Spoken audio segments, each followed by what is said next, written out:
We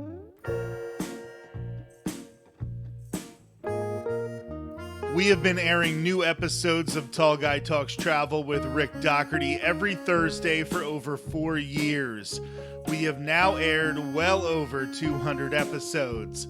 While our main focus has been the Orlando area theme parks of Walt Disney World and Universal Orlando Resort, we've also tried to focus on the topic of inclusion in the theme parks. Even when it was controversial, we talked about the changes to the Disability Access Service at Walt Disney World. We've helped people raise money for the LGBTQ+ community. We've had episodes covering what it's like to be a Black cast member and Black content creator in the Disney community. And we've had people on the show who are disabled. My guest on the show today is Richard Pretlow from Morgan's Wonderland theme park in San Antonio, Texas. They're focused on ultra inclusion at Morgan's Wonderland.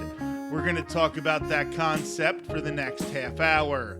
Of course, we will have a brand new episode of Tall Guy Talks Travel with Rick Doherty on Thursday. This week, we have a really fun episode planned. My co-host Sarah Says will join me to discuss when animatronics go wild at Disney theme parks.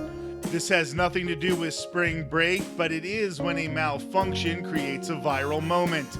Here's a quick sample of what you'll hear. Another really viral one, and it's when Kylo Ren is like spinning. And I've seen a lot of the viral ones, and they put it to different music, and my son really loves the one where they put it to Let It Go from Frozen. And he's just standing there spinning and spinning. Oh, that's the next one that was on the top of our list. That conversation is coming up this Thursday on Tall Guy Talks Travel with Rick Doherty. Make sure that you are subscribed to the Tall Guy Talks Travel YouTube channel so you don't miss any of this content. Right now, let's welcome Richard Pretlow from Morgan's Wonderland.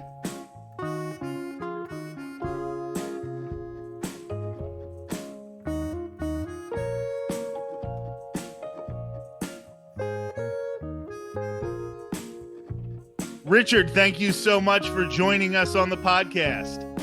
Thank you. It's a pleasure to be here.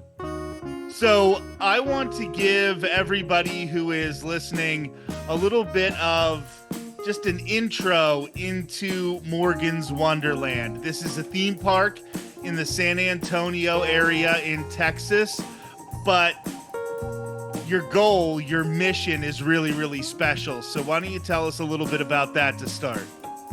Of course. So our mission is ultra accessibility, and that's a word that is unique to Morgan's Wonderland, but we allow everybody to use it. So a little bit of the story about Morgan's Wonderland and how it came to be. So our founder, Gordon Hartman, was a home builder here in San Antonio, and his daughter, Morgan, who is the inspiration behind Morgan's Wonderland and everything we do, she was born with physical and cognitive special needs. Gordon, along with his wife, were on vacation in Orlando, and Morgan is very tall. She's a very tall girl, and at the time, she was nonverbal. She speaks now, she speaks very well, but at the time, she was nonverbal, and she wanted to play with some kids in the pool, and she approached them because they were playing with their ball, and the kids really didn't know how to interact with her, and so they grabbed their ball really quick, and they got out of the pool, and that really broke Gordon's heart. Because he wanted his daughter to be able to interact with those kids the same way that anybody else would interact with those children. And so that's where the inspiration for Morgan's Wonderland really came from. So when you look at our park, we are designed and built for the special needs community, but we really are for everybody. We take extra steps to make sure that those who are wheelchair users or those who have sensory challenges are fully included in everything we have here at the park. So we have one of the only carousels in the world that can accommodate a wheelchair user. We have one of the only Ferris wheels in the world that can accommodate a wheelchair user. We have one of the only 4D motion theaters in the world that can actually accommodate someone who is in a wheelchair. And what makes us really unique, you hear me talk a lot about wheelchairs. At our park, you do not have to transfer out of your wheelchair to experience our rides. You get to experience all of our rides, all of our attractions from the comfort of your own personal mobility device. Because one of the things I learned when I came here is that a lot of folks who use a wheelchair or a mobility device actually consider that to be a part of their body. So we don't want to separate anybody from their body. So that's what makes us so special and so important to this community and the theme park industry as a whole. That is great because you will often see, even, a lot of our listeners are used to the Disney and Universal parks. And while they try to be accessible, you talk about that ultra accessibility where on almost everything they have to transfer off of a wheelchair if they're in a wheelchair, and to be able to still experience these things while having the comfort. And I imagine that's a safety issue, not safety in the big term, but a safety feeling. They still feel comfortable, they're still using that chair that helps them throughout the day. That has to be an amazing feeling for a lot of these kids to, for the first time, not have to transfer, for them to be able to just ride a ride like everybody else. Getting onto the ride isn't anything different than it is for the able-bodied kids who are in line. That's correct. And that's really what we're all about. Again, someone who uses a mobility device, they consider that to be a part of their body. And just like you mentioned with, our friends in Orlando at some of the larger parks, you do have to transfer with those attractions, but we allow you to stay in your mobility device and to experience all of our attractions with your family. There are no, special lines or special this or special that. Everything, you get to do everything included. That's what we're all about, is inclusion. And you also mentioned sensory issues, and I know that is a really, really big thing. We talk a lot about people who are on the autism spectrum. I actually am on the autism spectrum. We have one of my co-hosts whose son is on the autism spectrum, and theme parks can be just incredibly overwhelming, overstimulating as far as those sensory issues. So, what are some of the precautions that you put into place to make sure that, like you said, everybody can enjoy this park? Of course. Well, I'll give you a very quick example with one of our newer attractions, the Magic Bikes, that was designed by Pretlow, who does a great job with ultra accessible attractions. So the Magic Bike actually uses a very loud air compressor. Like a lot of rides do, they either use air compressors or hydraulics. If you go to a traditional theme park, usually the air compressors and hydraulic systems are not necessarily out in the open, but they're not covered up. You can hear all the sounds and all the activity that's going on with them. We actually, when we were designing this ride, we considered all those sounds that someone would experience. And so we actually have a special, I won't call it a house, but a special building that was built for all of the hydraulic and all of the air compressor units, so that when that ride is operating, you don't actually hear any of the mechanics that go behind making that ride operate. So for those folks who do have some sensory challenges with sound, in particular with this particular ride, they won't even hear any of those sounds that go along with that ride. Incredible. Like, it's those small things that you might not think about as an everyday guest. You might not think about this thing triggering a kid or being a sensory issue for a kid. But like you said, it's just amazing to hear about all the things that you think of in advance so that these vacations can be great for everybody in the family. And one of the things that we like to talk about with, there's an organization in this area that tries to help out, kids in that in a lot of different situations. They're called Give Kids the World, and we've talked to them a few times.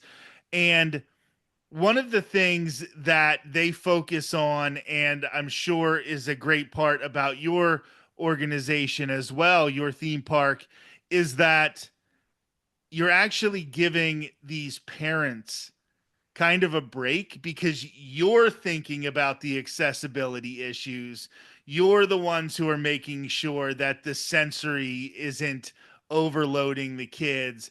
You're the ones making sure that they can just get the wheelchair on the ride.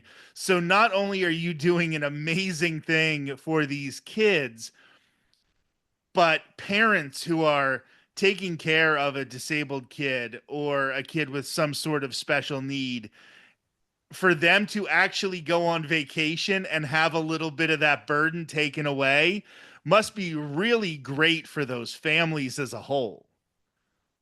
It is. And, I 100% agree with what you're saying. It really does give the parents a break where there's a place where they can come and their kids are included. They're not different or labeled as other. But we're also for the adults as well. We see a large number of special needs adults and even special needs parents. And I'll give you an example. We actually have a dad who frequents the park. He's a military veteran. He's a wounded warrior. And unfortunately, when he was on a tour of duty, he actually lost his legs. So he came back. He was in a wheelchair. And his son was born while he was deployed overseas. And I was walking through the park one day, and this was my first opportunity meeting him. And he was by our playground, and he was crying. He looked very upset. And me being who I am, in the hospitality business, I said, "Sir, is everything okay? Can I help you with something?" And he said, "No, I'm just so happy because you don't understand. This is the first time I've been able to play with my son on a playground, because our playground is actually wide enough where someone who is in a wheelchair can actually go up and down and all around and be able to play with children, adults alike on this playground." So yes, we're for the kids, but we're also for the adults as well. And when we talk about special needs, it's not just,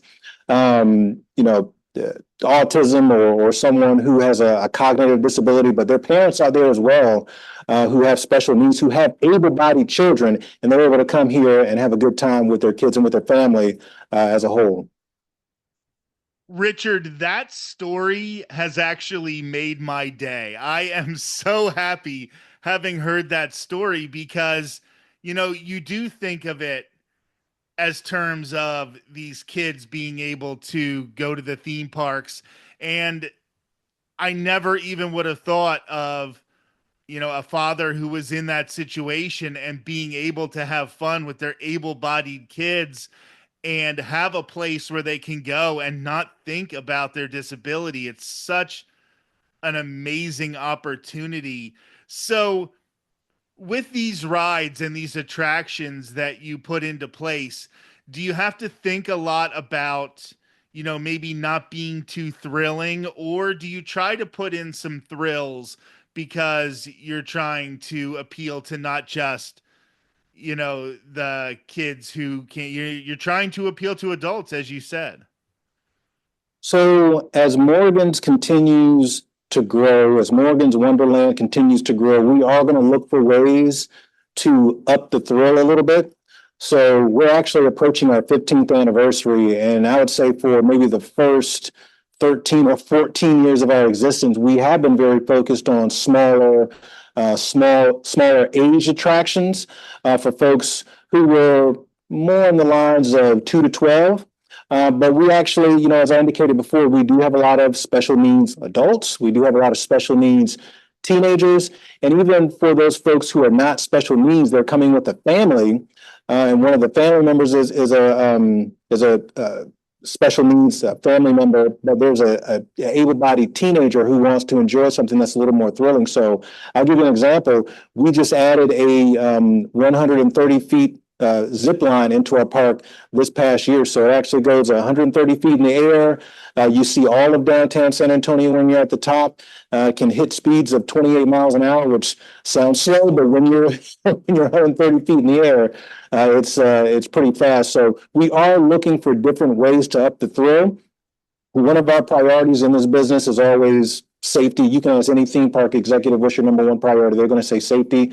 The logistics and the mechanics of a thrill ride with a wheelchair user on it, especially when you consider the fact that wheelchairs come in all different shapes and sizes and heights and just a myriad of things. It gets a little bit complicated, but one thing I am excited to say, and I'm glad to say, there are a lot of ride vendors out there who want to be part of this mission, who want to look for ways to do ultra accessible attractions. Gordon often tells a story in 2007 when he first went to the IAPA Expo, and he said he wants this type of ride that can accommodate a wheelchair user. He said most folks laughed him out of the room. Nobody knew who he was, wanted to deal with him. They thought he was crazy. And now we have ride vendors who are excited to talk about not just accessibility, but ultra accessibility as well, and what that really means in the theme park space. So over the next couple of years, you will see Morgan's look more towards some thrilling type attractions. We're never going to have the biggest, baddest, tallest, fastest, whatever in the world, but we are going to look for ways to up the thrill a little bit from some of the more kid-like attractions that we've had in the park. Right. And it's important to bring that up because accessibility means a lot of different things. So one of the things I do love is when there are attractions that are, 8 to 80 or 2 to 92 or whatever, because it is important to have the entire family enjoy a vacation, and a place like this where everybody can get together and spend that time together. Yeah, there are a lot of places where you can go to get that fast inverted roller coaster, but some place where the family can be together, everybody can ride every ride. I think that is something that's really important. And one of the things that I love about Morgan's Wonderland as well is the location. You are in the San Antonio area, so this isn't going to some remote place to go to a theme park. You can make this a part of a San Antonio vacation. And I know I've been to San Antonio. I absolutely love it. Love going to the Riverwalk, seeing some of the missions that are in the city. Just if you could talk about the advantage of being in such an amazing city where people can come from all throughout the country, and maybe your theme park is 1 or 2 days of that vacation, but it can be part of a bigger vacation as well. It really can. San Antonio, when it comes to tourism, is really the hub of tourism in Texas. If you think about it, we have more theme parks, we have more water parks, we have more attractions than anywhere you go in Texas. We have SeaWorld San Antonio, we have Six Flags Fiesta Texas, we have the San Antonio Zoo, the Alamo, the Riverwalk, as you had mentioned. There are just so many things to do. It's really I would say it's impossible to be bored in San Antonio. I'm sure somebody can find a way to be bored, but there's really a ton to do. And for me in particular, I've lived in 6 different states, and I can tell you San Antonio is definitely the funnest place that I've ever lived. There's just so much to do, whether you're into sports, you're into outdoor attractions, you're into history, you're into nature. The list just goes on and on and on, and you can really make a whole week-long vacation out of San Antonio. So that's what really makes this city great. And I love that you bring up other theme parks in the area, other amusement parks in the area. You talk about the history, because when it comes to travel, I think, a rising tide lifts all boats, because the more people that you can bring into the area, you're not viewing these other theme parks, these other amusement parks as your competition. You're viewing everybody as a way to bring more people to San Antonio. And I think you're serving such an incredible purpose, because you can maybe go to one of those other amusement parks and ride the thrilling roller coaster, and then have a day where everybody can sort of relax and enjoy some different rides. And maybe the kid who had to stand and watch his older brother ride the roller coasters on Tuesday, on Friday gets to experience rides that are more his speed, and maybe he tries the zip line at the end and gets that thrill, but it's a nice stepping stone towards some of those other attractions. I just really do like that sense that everybody's in it together in the community there in San Antonio. Yeah, we really are, and it's again, like I said, it's a great place to live, and like you said, in tourism and hospitality, a high tide raises all ships. And that's a lot of what we experience here in San Antonio. We're also benefited from the fact that a lot of us here in this business have worked together at some point. I've worked for both the major theme parks that are here in town. I've been an executive with Six Flags. I've been an executive with SeaWorld. So we have great relationships with those parks. We have a great relationship with the zoo. The CEO and I used to work at SeaWorld together. So it's just, there's so much collaboration that goes on. We're not in competition with each other. We're really in collaboration with each other. And do you think a theme park like Morgan's not only creates this separate space of ultra accessibility, but maybe it puts into the minds of the people at SeaWorld, at Six Flags, at all of these other locations, it says to them, you can work a little harder to be more accessible. It You're creating the blueprint for accessible rides, like you mentioned earlier about the ride with the outside apparatus that would make some noise. That might not be a thing other theme parks would have thought of before you guys came up with a solution. So, do you think that not only are you creating this one safe space, but maybe you're putting some better ideas out into the zeitgeist that will make all theme parks more accessible? Certainly, Morgan's, we're so much more than just a theme park. We're a place where you can learn and see what accessibility really is about. And, I'll use myself as an example. I've spent my entire career in traditional theme parks, working for Six Flags, SeaWorld, Crayola Experience. And so coming here has been a real learning experience for me. But, we have companies come to the park all the time because they want to see the things that we do, from companies as small as, one park, to some really major players in the theme park space who have multiple properties doing 3 to 5 million in attendance a year. So folks already see us as that place where they can learn, and where they can learn about ultra accessibility and things they can do for the disabled and the special needs community. We're going to continue to do that, and we're going to continue to do more of that. We're going to continue to do it. We're going to continue to do it better.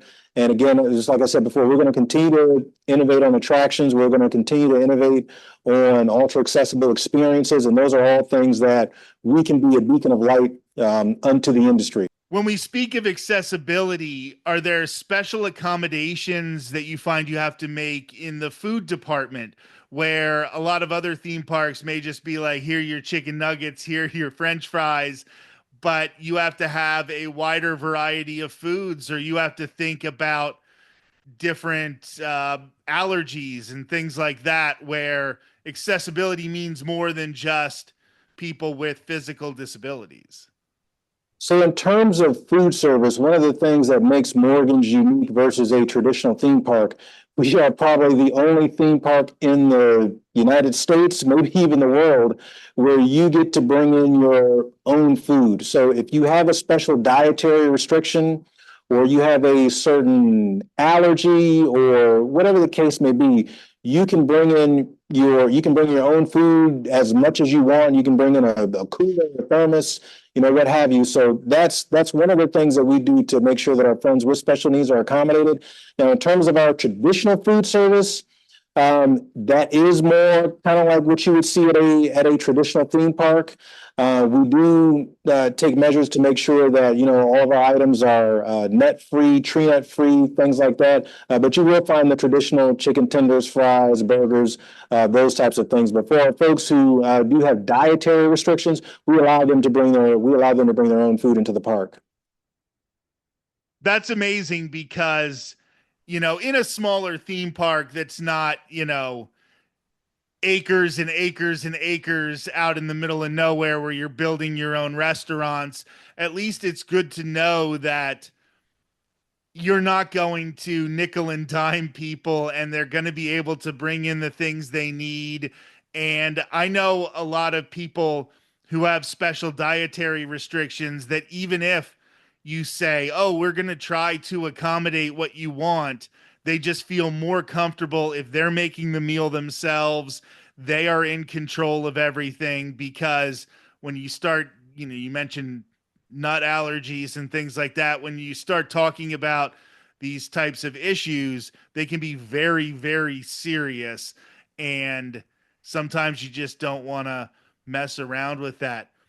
What's the area like, as far as if I was going to be traveling and planning a vacation to San Antonio, was going to go to Morgan's Wonderland as part of that vacation? Do you have a lot of hotels in the area? How would you just go about starting planning that trip? So the area that we're in, there are not a ton of hotels in this area. There are a few that are more business oriented. I'm very excited to say that Morgan's will be building the first ultra accessible hotel. So I would say if you want more information on that, check out morgans.org.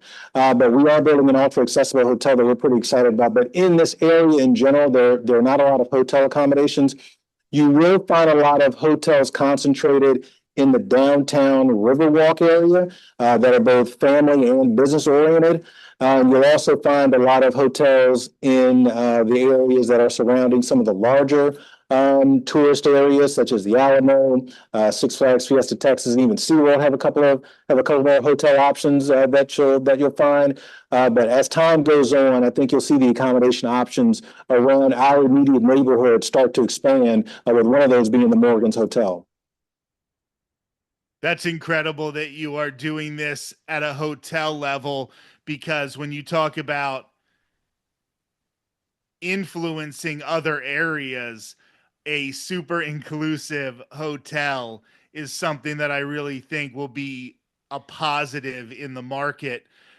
It does look, however, like Morgan's is easily accessible, even if there aren't a ton of hotels and accommodations in the general area. We are. One of the things about San Antonio, we have traffic just like everybody else, but it's pretty easy to get here, there, and everywhere, wherever you want to be. I mean, we're close to all the major attractions. If you want to go downtown, 20 minutes. You want to go to Six Flags Fiesta Texas, that's about another 20 minutes. If you want to get to SeaWorld, that's a little bit further out because it's on the west side of San Antonio. But this is a pretty accessible city. We're very close to the airport. We're only about 12 to 15 minutes away from the airport. As a matter of fact, you can actually see the planes taking off when you're out in our parking lot. So very accessible city. It's easy to get here. We're right off one of the main highways. So there are no challenges at all for anybody to get here.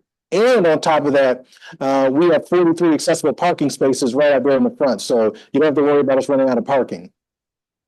It's all of those little details that I just never would have thought of, but making sure that you have the accessible parking. And I actually, I have had your map up on my other computer here as we've been having this conversation. And I don't know if this is intentional. I'm assuming it was, but it appears like your parking lot was actually built with the idea of having more of those parking spaces have quick access to the entrance to the park. Just the curvature of the parking lot makes it look like everybody has easier access to get up on the sidewalk and get to the entrance. So, you are definitely always thinking of the little things with this park. Now, you're not open all year long. So what are the dates of Morgan's Wonderland? And if somebody is planning a trip, do you get a ticket for the day? Do you get a ticket, by the week? Like, how do you go about planning that trip? Absolutely. So our season, we actually open March 1st, and then we're going to be open for spring break, March 10th through the 14th. But I'll say check the calendar on that one because it's slipping my mind a little bit. But we do open March 1st, and our season runs all the way through the first part of November. We actually don't do a Christmas celebration here, but our operating calendar is very similar to what you would find at a traditional theme park. We go daily. Memorial Day, we have a water park that's open all the way through the beginning of October. So lots of cool stuff to offer. If you want more info, you can always go to morganswonderland.org. We have our operating calendar. We also have our tickets available on the website as well. So we have traditional season passes like any other theme park. So our entry level pass is our bronze pass. Then we move up to our silver and our gold, and you get special discounts. You get bring a friend free tickets. You can check all that out at morganswonderland.org. And then we also have our day tickets.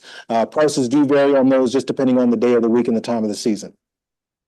All right, Richard, thank you so much for spending this time with us. I am so excited to have some of our listeners hear about a more accessible theme park. And I hope, like we said earlier, that the inspiration of Morgan's Wonderland will rub off on some other theme parks, and maybe we will see accessibility continue to get better so everybody can enjoy these places. I really appreciate the time. Yeah, thank you. I appreciate you.